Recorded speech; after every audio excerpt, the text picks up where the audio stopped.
Bad Ones, Chapter 2. The dining room was large enough for at least 24 people, but only 2 other tables were occupied. The bike riders sat together by the French doors, open to a view of the mountains. Lean, sunburned guys with huge leg muscles that didn't look as if they'd come to Vermont to see ghosts. At another table were Mr. and Mrs. Jennings, who'd showed up just before dinner wanting a room. They were old, but not old, probably 40 or 50. His hair was gray and hers was an odd shade of tan, dyed according to Corey. He wore hiking shorts, a navy t-shirt, and walking sandals over rag wool socks. "He doesn't want people to see his ugly toes," Corey whispered. Mrs. Jennings wore shorts and a flowered t-shirt and sandals without socks, showing her perfect red lacquered nails. All in all, they looked pretty fit for their age, but I doubted they'd come to Vermont to bike or hike.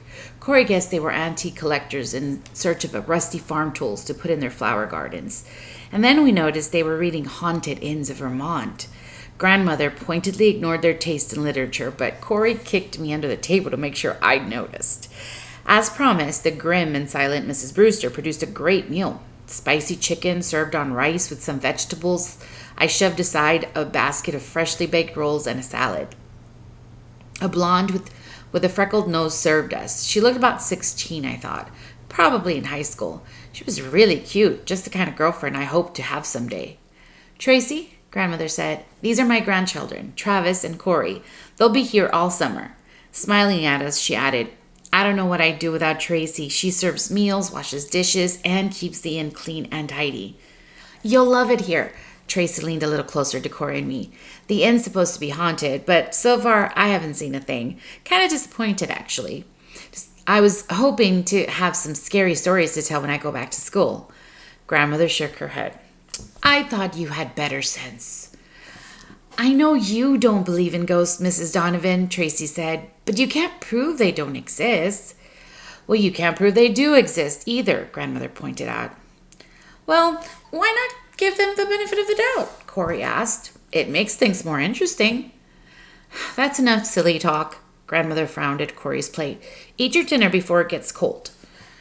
Tracy left to refill the bike riders' water glasses, and I dug into my dinner, washing it down with gallons of iced tea and topping it off with peach cobbler a la mode.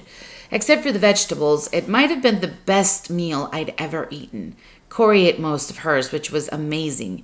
Usually she picks at her food, which drives Mom and Dad insane. If she doesn't eat enough, they worry she's anorexic. If she eats too much, they worry she's bulimic. I think that she just likes the attention. After dinner, Grandmother dropped into a rocking chair on the porch and gazed at the mountains. The trees cast long shadows towards the inn. High in the sky, swallows dipped and soared, catching bugs on the fly. The bike riders sat down nearby and spread out their maps to plan the next day's ride. "I say we go this way." "After today," the other said, "I was hoping to take it easy tomorrow. How about this road along the river?" "We came up here to get in shape, Tim." As they argued about their route, the screen door opened and Mrs. Jennings stepped out, Haunted Inns of Vermont in her hand.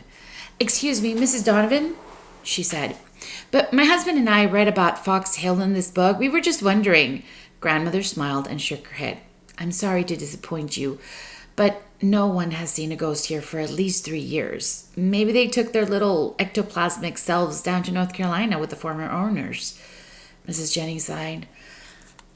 "According to the author, you have to be in tune with the spirit world to see ghosts. Just because no one has seen them doesn't mean they're not here." "Well, I'm glad I don't have such an ability," Grandmother said pleasantly. "The real world's scary enough for me." Mr. Jennings joined us just in time to hear the end of the conversation. "How about you kids?" he asked. "Do you believe in ghosts?" Corey and I put on serious faces. "Definitely," I said. "I've seen a ghost," Corey added. "Really?" Mrs. Jennings drew in her breath, obviously ready to believe anything. "What was it like? Can you tell us about it?" I hid a grin behind my hand. Could she tell them about it? The Jennings didn't know how much my sister loved an audience. "Well," Corey began, "last winter, I was sleeping over at my friend Julie's house and something woke me up in the middle of the night. This old lady was standing at the foot of the bed and staring at Julie. Corey paused a moment to let the suspense grow, I guess. When the old lady realized I was awake, she went on, she smiled at me and put a finger to her lips. And then, real slowly, she backed away from the bed and walked out of the room, watching Julie all the while, like she was never going to see her again. The Jenningses hung on every word. Grandmother listened too, but in her case, she seemed to be wondering what my sister was up to. The next morning, Corey said, playing to the Jenningses, I expected to see Julie's grandmother, but when I asked where she was, Julie's mother said she lived in Pennsylvania. And then who was the old lady in Julie's bedroom? I asked. They all looked at me like I was crazy, even Julie. There's no old lady here, her father said. You must have been dreaming. Corey paused to swat a mosquito. Just then the phone rang, she said, and Julie's mother went to answer it. First she said, no, oh no. And then she asked, when? And then she started crying. She took a deep breath and dropped her voice to a whisper. We all leaned closer to her to hear her. It turned out Julie's grandmother had died just about the time I saw the old lady. She'd come to say goodbye. Mrs. Jennings grabbed her husband's hand. Oh, I'm all over with goosebumps. Me too. Corey rubbed her arms as if she were cold. I can see that old lady smiling down at Julie. Incidents like that are often reported, Mr. Jennings put in. It's a well-documented phenomenon, the last farewell. Mrs. Jennings turned toward grandmother. What do you think now? Surely you believe your own granddaughter. Grandmother was staring at Corey. I must admit, I didn't know she was such a good storyteller. Corey wasn't a good storyteller. She was a brilliant storyteller. No matter what grandmother thought of Julie's grandmother's last farewell, the Jenningses totally believed Corey. In fact, I almost believed her. While grandmother rocked silently, the Jenningses told a few ghost stories they'd either read or heard about. Last farewells, phantom limousines on deserted roads, old-fashioned ladies in brown who appeared and disappeared in dark hallways. The bike riders stopped arguing and listened. Tim even threw in a story of mysterious blue lights that hovered over a mountain down south somewhere. His buddy, Robert, said he didn't believe in that stuff, which earned him a nod of approval for grandmother. Tracy joined us and claimed her grandfather had seen his dog's ghost at the very spot on the road where he'd been killed by a car. And her sister once visited a friend's house and saw a lady in a long gray dress walk through a wall and vanished. The house was really old, she said, and the people who lived there had seen the ghosts themselves. Gradually, the stories faded away, and we sat together silently, each of us thinking our own thoughts. About ghosts, I guessed. Some believing, some not, and some not sure. The moon was almost full, and stars studded the sky. Thousands, maybe millions more than I'd ever seen in New York. It's getting chilly. Mrs. Jennings got to her feet with a shiver and headed for the door with Mr. Jennings behind her. The bike riders yawned and followed the Jenningses. Big day ahead, Robert said. At least 75 miles. Tim groaned. As Tracy started to leave, grandmother asked her to tell Mr. Brewster she needed him. A few moments later, a short bearded man crossed the lawn towards us. For a moment, I thought an ancient garden gnome had come to life, but it turned out to be Mr. Brewster. He wore a frown as permanent as Mrs. Brewster's, made even sterner by his drooping mustache. These are my children, my grandchildren, Corey and Travis, grandmother told him. They'll be sleeping in the 2 rooms on the first floor in the back. Can you help them with their luggage?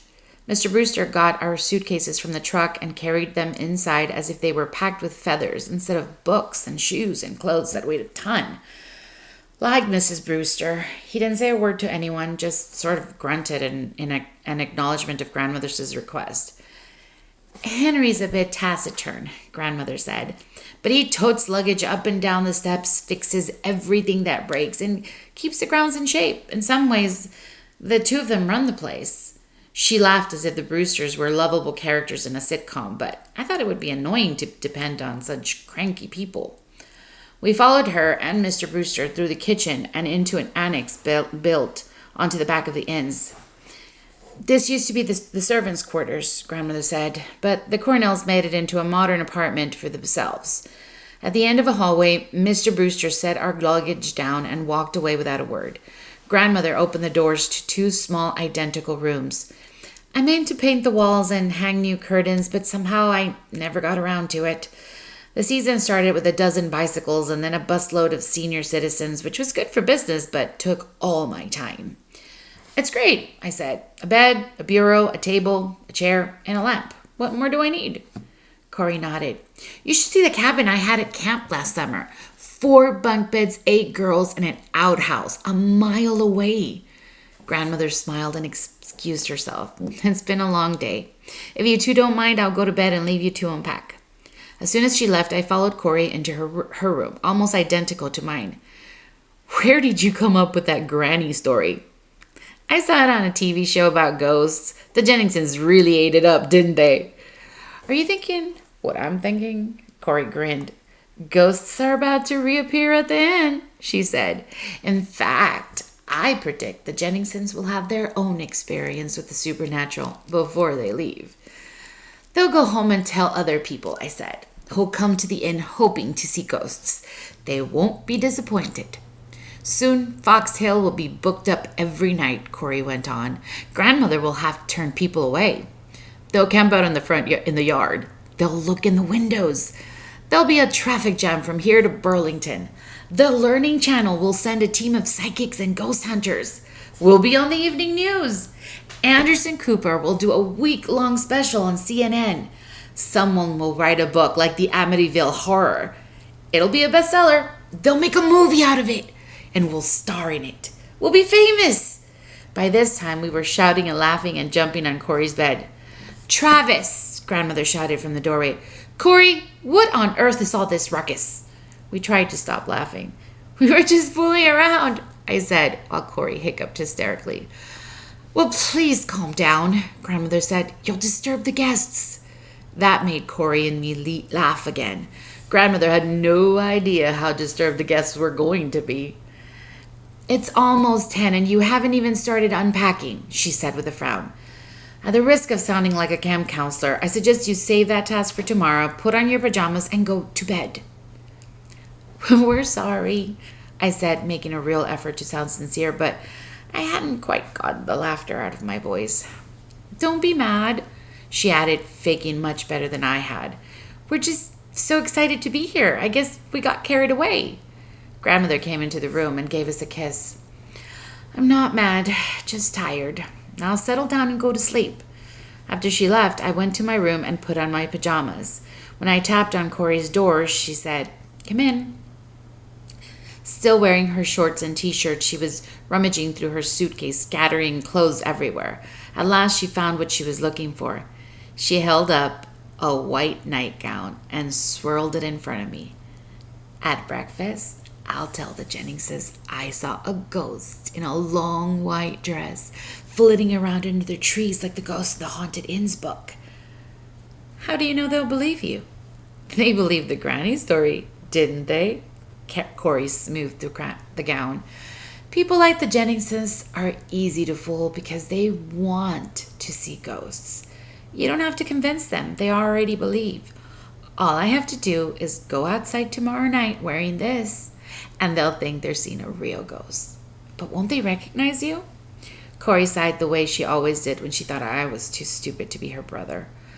We'll ride bikes to Midbury and buy white makeup and that black stuff teenagers use on their eyes. Maybe we can find a long filmy scarf to hide my hair. After Grandmother goes to bed tomorrow night, I'll smear my face dead white and make big dark circles under my eyes like empty eye sockets. I'll put on my nightgown and dance around under the trees in a scary way, moaning and groaning. Maybe I'll even shriek. She frowned. Too bad I didn't bring my Vampira costume from last Halloween. It would have been perfect. But who knew I'd need it up here? So that's the plan. You impersonate a ghost and scare the Jenningses, and they go home and spread the word? Corey grinned. It's a start. We can think of more stuff, like footsteps and moans and groans and crying babies, and howling dogs and rappings and tappings and strange blue lights. By the time I went back to my own room and climbed into bed, I was too excited to sleep. I lay awake a long time, my mind racing with ideas. With Corey's and my help, grandmother would be a rich woman by the end of the summer.